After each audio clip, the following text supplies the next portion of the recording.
என்னம்மா computer class போதா? ஆமாங்க. என்ன நடக்குது இங்க? இப்போ வந்து வாட்டர் மார்க் பார்க்க போறோம் நம்ம. வாட்டர் மார்க்னா? அது எதுக்குன்னா நம்மளோட இதை யாரும் வந்து காப்பி பண்ணிடக்கூடாது. ஓகே. அதுக்காக. அது எப்படி பண்ணா பேஜ் லேஅவுட் போகணும். அங்கேயே இருக்கும் ஆப்ஷன்ல. பேஜ் லேஅவுட்ல. ஆமா. அதுல வாட்டர் மார்க் இருக்கும். அதுல வந்து கஸ்டம் வாட்டர் மார்க் அது சூஸ் பண்ணி டெக்ஸ்ட் வாட்டர் மார்க் அதுல சூஸ் பண்ணிக்கணும். ஃபாண்ட் எனி ஒன் ஃபாண்ட் நம்மளே எடுத்துக்கலாம். டெக்ஸ்ட்னு இருக்கிற இடத்துல நமக்கு என்ன வேணா நம்ம டைப் பண்ணிக்கலாம். நமக்கு என்ன இருக்கோ. டோன்ட் காப்பின்னு கொடுத்துறியா? சரி சரி. டோன்ட் காப்பி கொடுத்துட்டு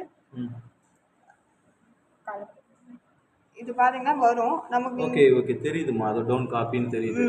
ஓகே ஓகே. இது கலர் கூட நம்ம சேஞ்ச் பண்ண முடியும். எப்படி? வாட்டர் மார்க் மறுபடியும் வாட்டர் மார்க்குள்ளே போய் கஸ்டம் இங்க இருக்குல்ல கலர் அதுல போய் நம்ம என்ன கலர் வேணா பண்ணிக்கிட்டு ஓகே கொடுத்துடலாம். ஓகே புரியுதுமா. தேங்க்யூமா.